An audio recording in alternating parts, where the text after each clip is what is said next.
That's Nick. And that's Joseph. And today we're here to talk about The Smashing Machine, which is technically the fifth film directed by Benny Safdie, though it is his first solo because he previously was directing only with his brother. It premiered in competition at the 2025 Venice Film Festival, where he received a Best Director accolade. A24 is releasing it theatrically October 3rd, 2025. So, solo directorial debut. Technically. I mean, he's done Heaven Knows What and Good Time with his brother, which are both excellent. I think we both loved Uncut Gems.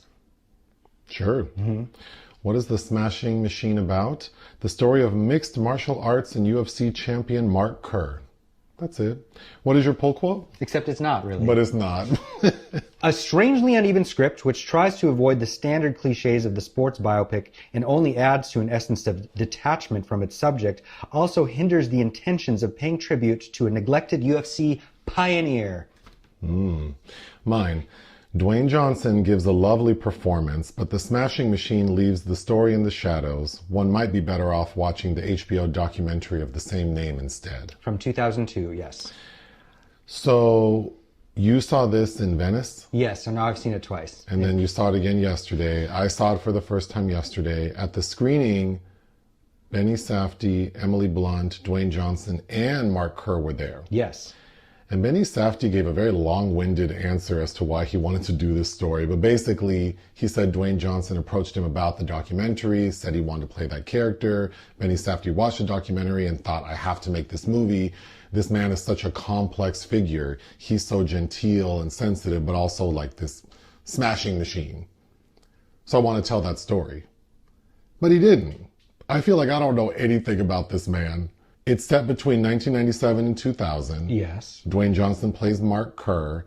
He is a UFC fighter, and we do see him fight a couple matches, but it's mostly about his time in the Pride organization, which is like UFC for Japan. Yes, we get a minor intro to 1977 Brazil, where he made his debut. And he has a big fight with someone and loses. So he had like this winning streak. The first time he loses, it's devastating. Then he seems to have like an opioid addiction that this film downplays so hard. Mm-hmm. And so it's like a combination of him losing and the depression behind that, along with the opioid use, pushes him into rehab for 21 days.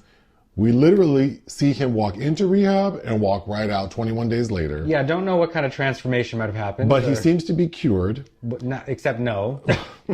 And then his girlfriend, played by Emily Blunt. Dawn Staples. Don't understand their relationship. We know they've been together at least from 97 to 2000, although they seem like... The parameters of their relationship really throw this off. Because they seem like they moved in together last week. Yeah, I thought they felt like a one-night stand where you're trying to be nice the next time you see them. Like, that's how they interact. Mm-hmm.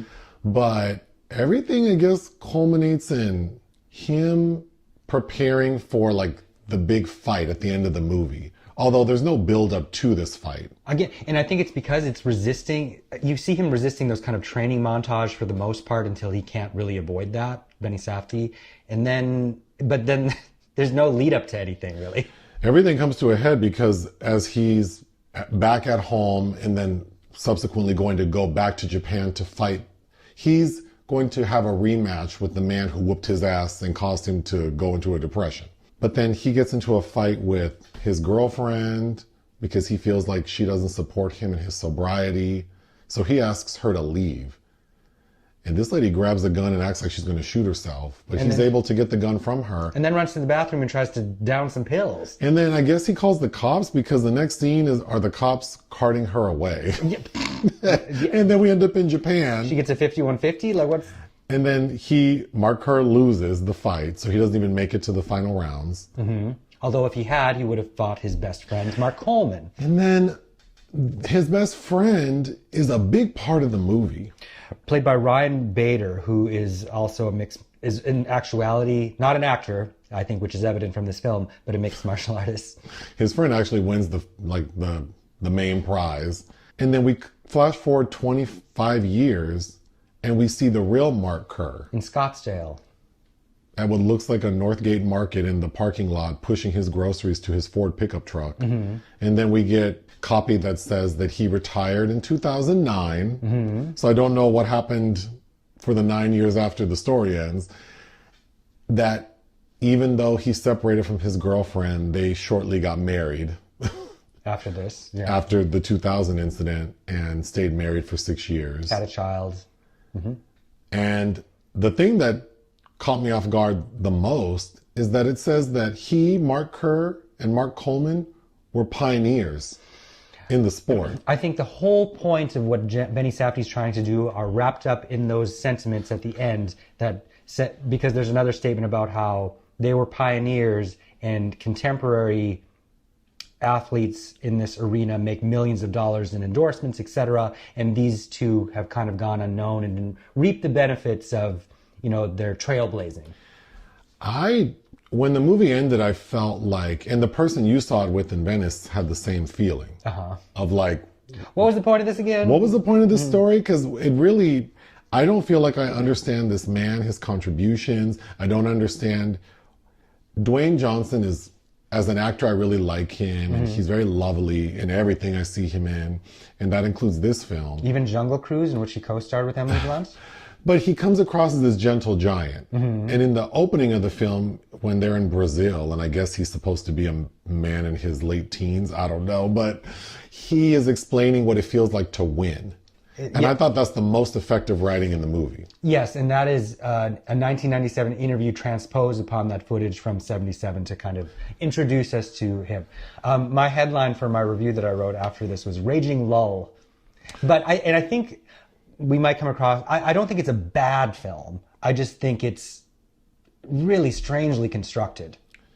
I feel like I left this movie not understanding this, like the man Mark Kerr, his contributions to UFC, the relationship with his girlfriend felt so flimsy. This entire story feels like one of those people who like doesn't want to tell too much of their business. Yes, which is exactly why we get the segments of him going in and out of rehab. It's just like him checking in and checking out. Like what? In fact, when we see him, I thought that he was using steroids when he was injecting himself. We don't find out until he's... Well, we see the label. So there's one scene. I think the soundtrack selections in this are kind of interesting. And I think trying to give us subtle hints, because they're playing this 1991 song by Lil Suzy called Take Me in Your Arms, which I really like. But while he's injecting, we see the label that these are opioids. That's the romance of the movie, is him with this drug. But it's so, like, it's downplayed so hard. Yes. There was just no magic to this story. I don't know why set it from 97 to 2000 when this man had a pretty amazing career and did a lot of interesting things. I also feel like Dwayne Johnson and the actual Mark Kerr are very close in age. And because I didn't know anything about Mark Kerr when I started the film, when we first see Dwayne Johnson, I thought this movie was going to be about an aging fighter trying to figure out what his next chapter is going to be. And that in modern day would be septuagenarian. And when we meet the real man, he's going to be in his 70s. But no. So I think that's a little distracting, that he seems too old to be playing this character, especially because his best friend, Coleman, the movie takes efforts to tell us that he's supposed to be older than Kerr. Yes, in several moments. Which does not read...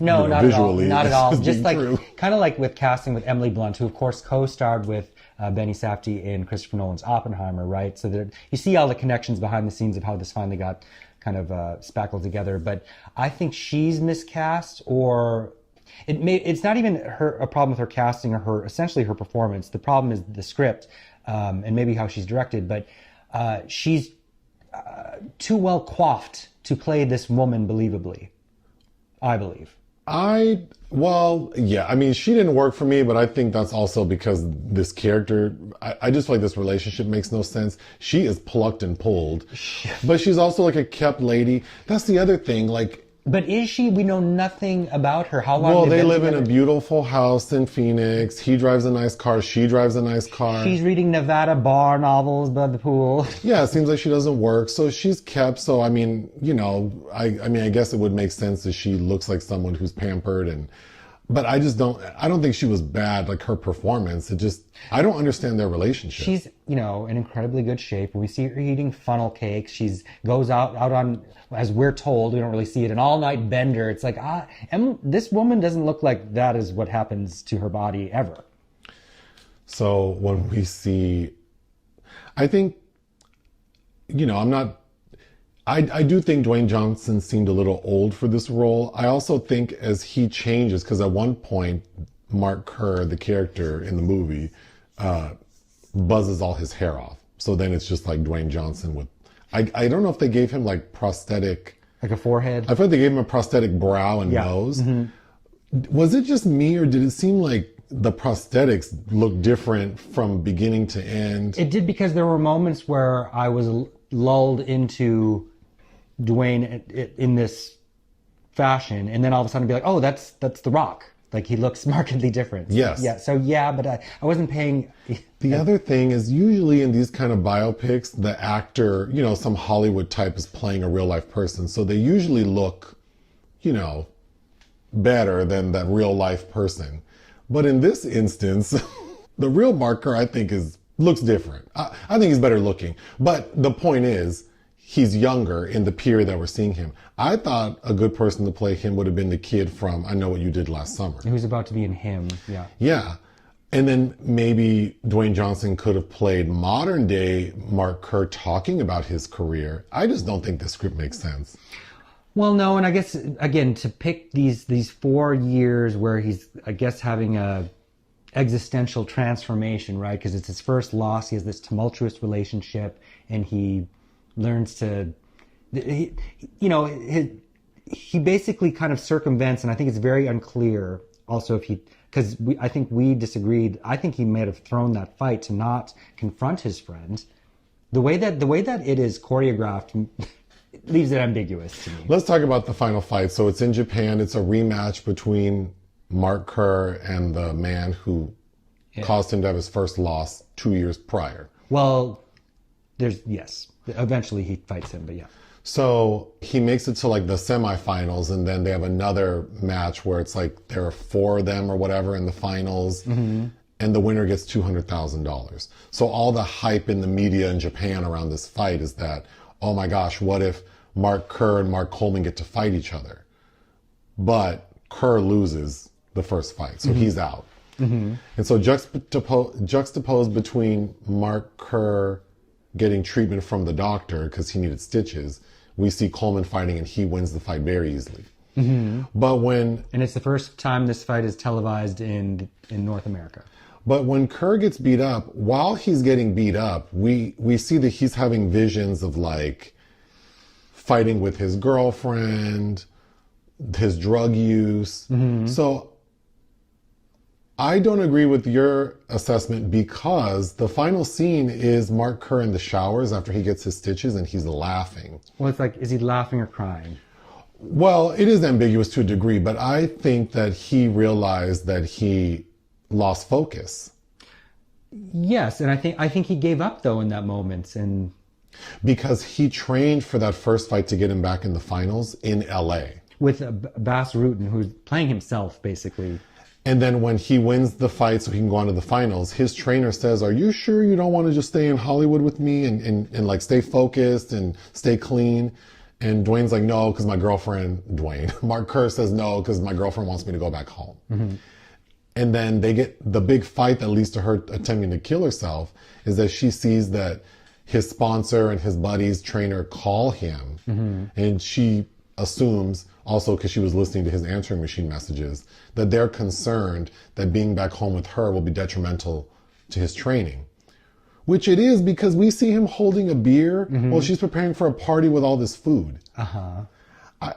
She is, well, I think the script, again, I can't tell, because is it trying to be ambiguous about who the problem is? Like, is it her, is it him, is it a combination of both? And then it straight up throws Dawn right under the bus with that final moment with her. It's like, oh, she's just a manipulative harpy. But she also has concerns that about his behavior that do make sense. Yeah. Because, we see her with one friend where she's like, oh, he's such a drag to be with now that he's sober, and I miss having to take care of him when he was a mess. But it's difficult to be with somebody that's become sober, and she's not really understanding how to best assist him, and always is kind of undermining him at the worst possible times. But it's unclear if she's doing that on purpose. Well, before I forget, getting back to whether it's ambiguous or not, my point was that I think that he lost the fight because he had lost focus. But then he tells his trainer when he's getting stitched up that I couldn't move, like I was paralyzed. Right, but I don't think that was because he like deliberately wanted to lose. I don't know. I think it was a combination of just doing too much. Like he probably 21 days in rehab was probably not enough for him because he seemed extremely regimented. Mm-hmm. It's like that habit's going to take a lot of work. We don't see him doing any extra work except one call with a sponsor. But getting back to the girlfriend wanting to take care of her man, the first time we meet her, she's making a protein shake for him.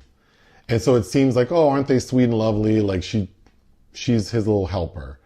But then he's like, did you use whole milk or skim milk? Because I'm on whole milk now. And then he's like, okay. As of last week. And then so he dumps it out and says, it's okay, I'll make it myself. And then... How many bananas? Well, half. Well, I do 1.5 now. And I thought that I almost feel like we needed more of that. Like these two people who really want two very different things. And aren't communicating at all. And how difficult it is to be with someone who's so hyper-focused on a thing, right? Like people who perform at a very high level in a very specific area can be very difficult to be around because they're just really specific about that thing. And this film, I don't think, really examines that. It doesn't stops and starts, but then it just kind of... It doesn't feel as gritty as I think it should. No, it is not a... In fact, it's more cutesy than anything. It's not a Scorsese film that it's trying to be. Or even, I thought of that other A24 wrestling film, The Iron Claw. With Zac Efron about the family of wrestling brothers. Emily Blunt is so done up. I kept thinking, especially on a second watch, that she was giving me Karen Black. Yeah. With the eye makeup. I'm bringing up The Fire Inside again because I thought that film did a really good job of giving us some interiority about the subject, who's also an athlete struggling in her profession. And I think specifically with The Fire Inside, her character fighting for money, like confused about why she's not getting the same sponsorships, the pressure of taking care of her family. Again, in this movie, I don't understand what Mark Kerr is concerned about, except winning. And then he is until he isn't. And then all of a sudden he's a drug addict who goes to rehab and then loses and then the film's done. So. I will say I think The Rock, Dwayne Johnson, I think gives a lovely performance. I think, again, he is really it's really on his shoulders, this film, in that performance. Well, especially because I feel like I'm just shitting on this movie, but I felt like most of the fighting was boring except when Dwayne Johnson's fighting. It's boring because we don't care for Ryan Bader or anyone else. There's some other actual fighters in there. And again, it's not that the choreography we don't have any emotional investment in these people except for him. And I think he's electric in the ring. And well, even outside of it, he's so, just the moments that he's given to interact with other people, even if some of those character actors aren't the best, I think he is quite lovely. And the best scene is the best scene is also marred by no chemistry with Ryan Bader because he doesn't know how to emote. And that's when Dawn finds Mark passed out on the floor and she can't wake him up, and she calls 911. The emergency responders can't resuscitate him, and he ends up in the hospital, clearly having an OD experience. And she calls his best friend to fly in and meet him, and he goes into the hospital room, and he's asking his friend to talk through what happened. And I think that scene is well written as well, because he's trying to dance around what really happened, and his friend's like, look, you need to stop what you're doing. And he starts crying. I thought all of that felt... I thought that was mint, that moment. But again, it's Dwayne Johnson really having to support the scene all by himself. I do think this movie's worth a watch. What would you give? At least one. I think my initial review is a 3, but I think that, especially watching it a second time in such quick succession, I think 2.5 is valid. And, back when all of this was being announced and the Safdies, kind of disbanded, and both made their separate films. I don't know. I guess all of those things are curious. I'm curious about all those things in my mind in the background. Are they like the Coen brothers? Yeah, where it's just like Maybe the one had the sauce and the other. Or no, Josh Safdie's just like, I'm not interested in this. You're on your own. But yeah, I think this movie's okay. Yes, but this script is not like this did not work for me. But I do recommend checking out. I would give it 2.5 out of 5. Join us on Patreon and listen to our podcast. Bye.